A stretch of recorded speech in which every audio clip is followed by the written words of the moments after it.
എരുവട്ടിക്കാവിലാണ് നമ്മളിപ്പോൾ എത്തിയിരിക്കുന്നത്. എരുവട്ടിക്കാവിൽ നിന്നും എണ്ണയും ഇളനീരുമായി എരുവട്ടി തണ്ടാനെ കൊട്ടിയൂരിലേക്ക് യാത്രയയക്കുന്ന ചടങ്ങാണ് കാണുന്നത്. സ്ഥാനികൻ വീരഭദ്ര വേഷധാരിയായ അഞ്ഞൂറ്റാൻ എരുവട്ടി തണ്ടാനെ അനുഗമിക്കുകയും ചെയ്യുന്നു.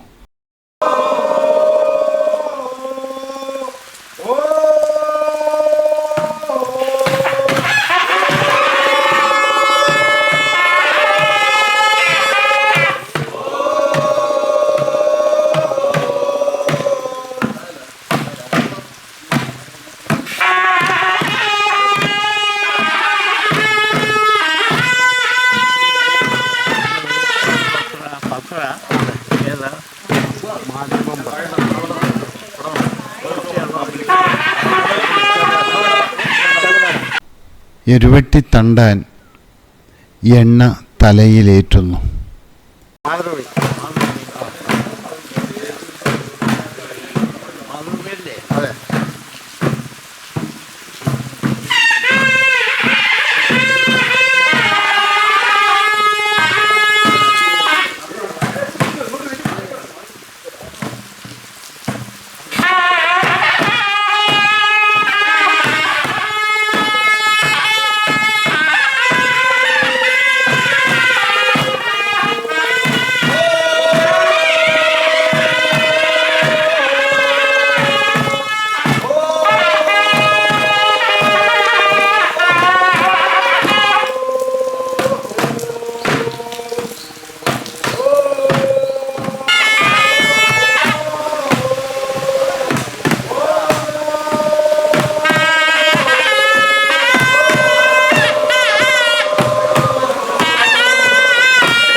അതില് വീരഭദ്ര കൊലധാരി വാദ്യഘോഷങ്ങളോടുകൂടിയാണ് പോകുന്നത്. കൂടി എഴുന്നള്ളിച്ച് ഇവിടുന്ന് പുറപ്പെട്ട് പിന്നെ കുണ്ടപ്പാലം ഇന്ന് കുണ്ടപ്പാലം ഹോൾട്ടിയോര് കൊടയാറിനടുത്ത് കുണ്ടപ്പാലം അവിടെ നിന്ന് നാളെ രാവിലെ വീണ്ടും എഴുന്നള്ളിച്ച് പിന്നെ അടുത്ത യുവപ്പിൻ സമയാകുമ്പോഴത്തേക്ക് കൊട്ടിയെടുപ്പിച്ച് അങ്ങനെയാണ്. 3-4 വീരഭദ്രൻ, 8 പിന്നെ തൃക്കൈക്കുള, പിന്നെ 7 ഇളന്തിക്കാർ, പിന്നെ കൂട്ടത്തിൽ പോകുന്ന കുറേ ആൾ. ഇവർ പ്രക്കുളം മുതൽ വ്രതത്തിലെത്തണം എന്നാണ്.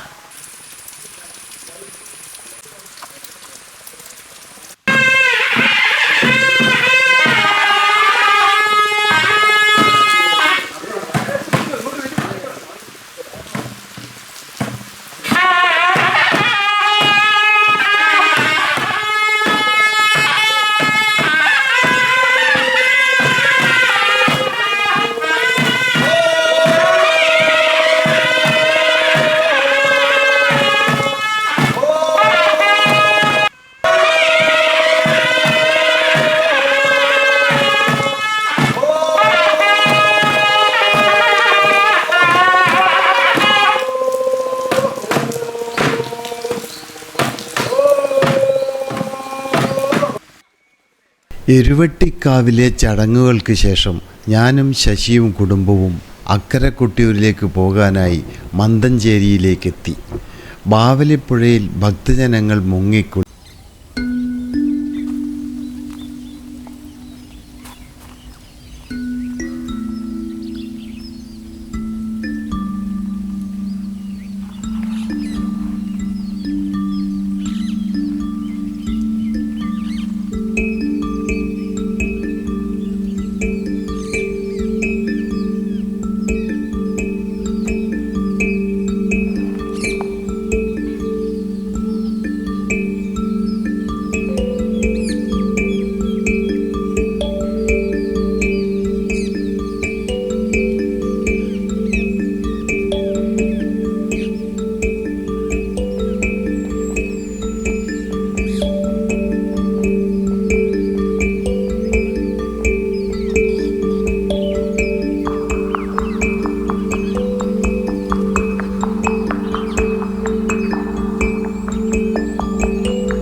കഴിഞ്ഞാൽ ഒരു വർഷം അക്കരെ കൊട്ടിയൂരിലേക്ക് പ്രവേശനമില്ല. അതുകൊണ്ടാണ് ഇത്രയധികം ഭക്തജനങ്ങൾ ഇവിടെ എത്തുന്നത്.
തിരുവഞ്ചിറയിലെ സ്വയംഭൂവിൽ ആരാധന നടക്കുന്നു.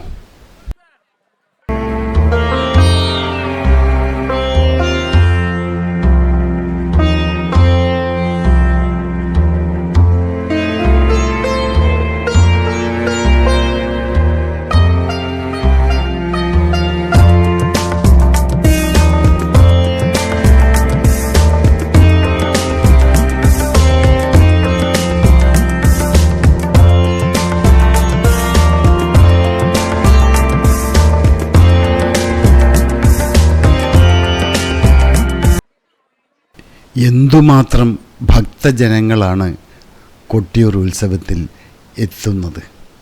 ഓരോ വർഷം കഴിയുന്തോറും ജനപ്രവാഹം കൂടി വരുന്നു. വിശ്വാസം അത്രമാത്രം വലുതാണ്. കൊട്ടിയൂർ ക്ഷേത്രമില്ലാ ക്ഷേത്രത്തിലെ ഈ തിരുവഞ്ചിറയിൽ നടക്കുന്ന ആരാധന കാണാൻ നാടെങ്ങും ഒരുങ്ങി എത്തിക്കഴിഞ്ഞു. ഇനി കേവലം ദിവസങ്ങൾ മാത്രം അവശേഷിക്കുന്നു. അതുവരെ ഭക്തജനങ്ങളുടെ ഒഴുക്കാണ് ഇവിടെ നടക്കുന്നത്. ഇവിടെ എത്തുന്ന ഭക്തജനങ്ങൾക്ക് നല്ല ചുടുകാപ്പി ഇവിടെ നിന്നും സൗജന്യമായി ലഭിക്കുന്നുണ്ട്. അത് ഇവിടെ എത്തുന്ന എല്ലാ ഭക്തജനങ്ങളും അത് ഒരു പ്രസാദം പോലെ നമ്മൾ കണക്കാക്കി അത് സ്വീകരിക്കണം. അത്രമാത്രം ജനങ്ങൾ ഇതിനു വേണ്ടി സേവനമനുഷ്ഠിക്കുന്നുണ്ട്. അവരോട് നന്ദി രേഖപ്പെടുത്തിക്കൊണ്ട് ഞാനും ഒരു ഗ്ലാസ് കാപ്പി കഴിച്ചു. എന്താ പേര്? വാസു. എത്ര കാലമായി നിങ്ങൾ കാപ്പി കൊടുക്കും? കുടിവെള്ളം. കാപ്പി വെള്ളം കുടിവെള്ളം എല്ലാ വർഷവും ചെയ്യാറുണ്ടോ? എല്ലാ വർഷവും ഉണ്ട്. അതല്ലേ? എത്ര കാലമായി? 10-25 വർഷമായി ഇവിടെ ഇങ്ങനെയായിട്ട് കാപ്പിയും വെള്ളം ഇങ്ങനെ സേവനമായിട്ട്. നല്ല കാര്യം. ദൈവത്തിന്റെ പുണ്യം കണ്ടിട്ട് ഞങ്ങളിവിടെ മാതൃസമിതി അമ്പലത്തിന്റെ ക്ഷേത്രത്തിന്റെ പെരുമാൾ ഭക്തോത്സവം ഞങ്ങൾ 20 പേരുണ്ട്. 20 പേരിൽ ഞങ്ങള് 7 പേര് സജീവമായിട്ടുണ്ട്. എല്ലാം സേവനം തന്നെ. ഇത് ഫുള്ള് സേവനമാണ്. വിഷമം തോന്നാറുണ്ടോ? ഒരു വിഷമവും സന്തോഷമാണ്. ഒരുപാട് ഭക്തജനങ്ങൾ കാണാമല്ലോ അല്ലേ? ഒരുപാട് ഭക്തരെ കാണാൻ നമുക്ക് ഒരു ഗ്ലാസ് വെള്ളം കൊടുക്കാൻ പറ്റുന്നത്. അല്ലേ? എൻ്റെ പേര് ഗീത. ഇവിടുത്തെ സ്വദേശം തന്നെയാണ്. ഇവിടെയാണിപ്പോ താമസിക്കുന്നത്. പേര് ശിവൻ. ഇവിടുത്തെ എന്താണ് സ്ഥാനം? ഇവിടുത്തെ അമ്പലത്തിലേക്കുള്ള ജന്മാശാരി. അപ്പൊ നിങ്ങള് വ്രതത്തിലാണോ? എങ്ങനെയാണ്? വ്രതത്തിലാണ്. എത്ര കാലമായി? മുതലേ വ്രതത്തിലായി. അപ്പൊ നിങ്ങള് സാന്നിധ്യം ഇവിടെ എപ്പോഴും വേണം? ഉത്സവം തീരുന്നത് വരെ. അപ്പൊ ഇവിടെ തന്നെ താമസിക്കണം? ഇത് ഇവരെ കയ്യാലെയാണ്. അപ്പൊ ഇവിടെ കൊട്ടിയൂർ ക്ഷേത്രത്തിലേക്ക് വേണ്ട. എത്ര പേരുണ്ട് നിങ്ങള്? ഒരാളാണ്. അവകാശം ഭക്ഷണം മറ്റു കാര്യങ്ങളൊക്കെ ക്ഷേത്രത്തിൽ നിന്ന് കൊടുക്കല്ലോ. ഒരുപാട് സാധനങ്ങള്, ശൂലങ്ങള്, പിന്നെ അതൊക്കെ നമ്മള് അടിയന്തര സാധനങ്ങൾ ഉണ്ടാക്കി കൊടുക്കണം. ഇതെല്ലാം ഇവിടെ നിന്ന് ഉണ്ടാക്കുന്നുണ്ട്. ഒരുപാട് പണി കാണുന്നില്ല. മുത്തപ്പൻ പീഠം, പീഠം, പാത്തി വെക്കും. എന്തൊക്കെയൊന്ന് പറഞ്ഞിട്ട്? മുത്തപ്പൻ പീഠം, ചാക്യാർ പീഠം, വാൾപീഠം, കയ്യും കാലും, അരിപ്പലക, പാത്തി, വാരക്കോല്, പിന്നെ കലപൂജ വരുമ്പോൾ മേലേരി,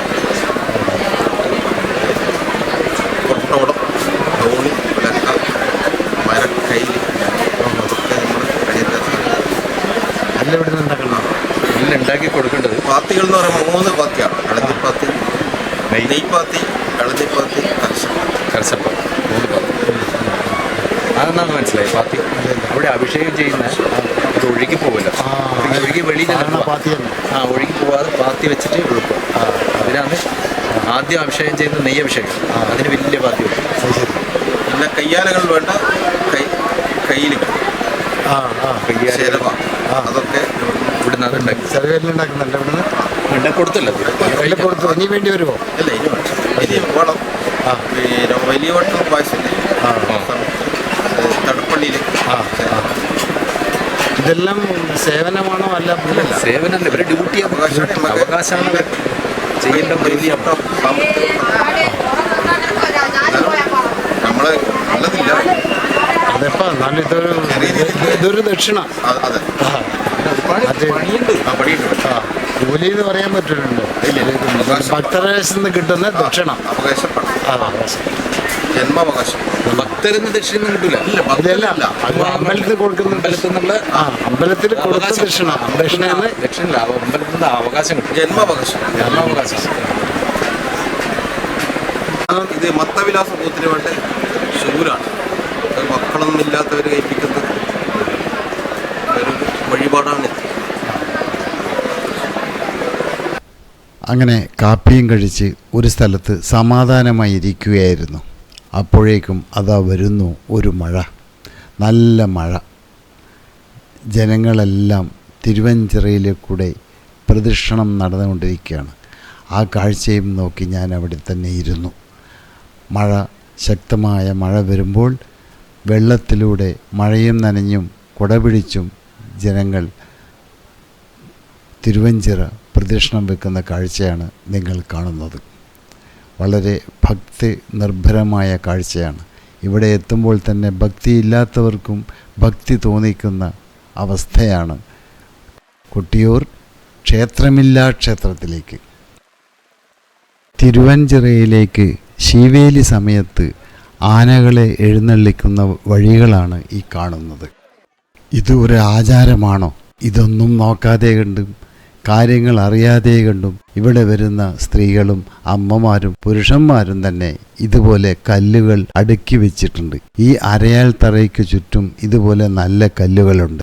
ഈ കല്ലുകൾ ഒന്നിനുമേലെ ഒന്നായിട്ട് അടുക്കി വെക്കുന്നത് എന്തോ ഒരു ആചാരമാണെന്ന് ഇവിടെ എത്തുന്ന ഭക്തജനങ്ങൾ മനസ്സിലാക്കുന്നു. പക്ഷെ അതനുസരിച്ചിട്ട് ഒരാൾക്ക് പിറകെ മറ്റൊരാൾ പോകുന്നു. മുൻപേ പോയിടുന്ന ഗോക്കൾ തൻ പിൻപേ പോയിടുന്നു ബഹുഗോക്കളും എന്ന് പറഞ്ഞതുപോലെ ഒരാൾ ചെയ്യുന്ന ആചാരം വരുന്നവരും കാണുന്നവരും ഒക്കെ തുടരുന്നു. ഈ ആചാരം യഥാർത്ഥമല്ല എന്ന് ഇവിടെ വ്യക്തമായി എഴുതി വച്ചിട്ടുമുണ്ട്.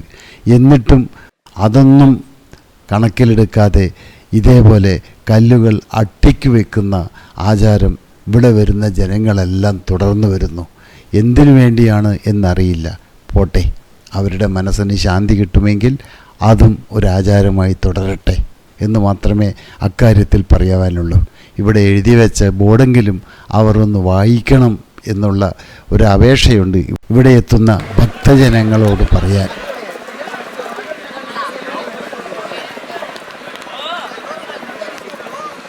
അക്കരെ കൊട്ടിയൂരിലെ ഭക്തജന തിരക്കാണ് നമ്മളിപ്പോൾ കണ്ടുവരുന്നത്. വലിയ തിരക്കിലാണ്. ഇത്രയധികം ജനങ്ങൾ ഓടിയെത്തുന്ന ഈ മഹാക്ഷേത്രമില്ലാ ക്ഷേത്രത്തിലേക്ക് ഓടിയെത്താൻ നിങ്ങൾക്കും താല്പര്യമില്ലേ? ഇനി ഏതാനും ദിവസങ്ങൾ മാത്രമേ ബാക്കിയുള്ളൂ.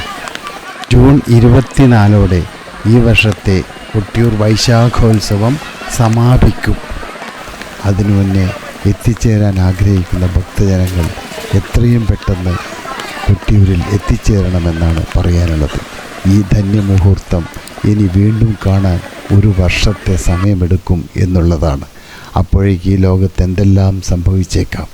ഒന്നും കാത്തിരിക്കേണ്ട, എത്രയും പെട്ടെന്ന് തന്നെ ക്ഷേത്രത്തിലേക്ക് എത്തുക.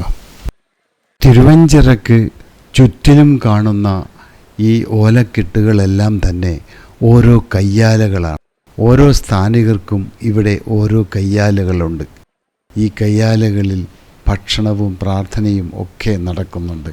അവരുടെ ആസ്ഥാനം കൊട്ടിയൂർ ഉത്സവം കഴിയുന്നതുവരെ ഈ കയ്യാലകളിലാണെന്നാണ് വിശ്വാസം.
ഇവിടെയെല്ലാം താൽക്കാലികമായ കെട്ടുകളാണ്.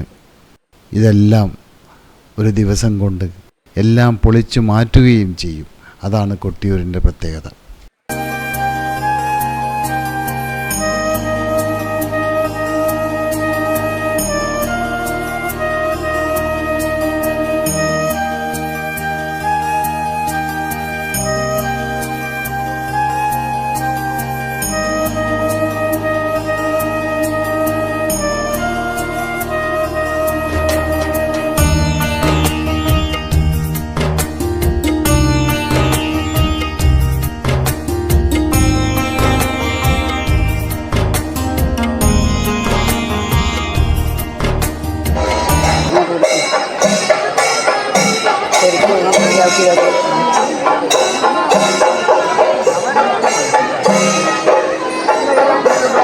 ശരിക്കും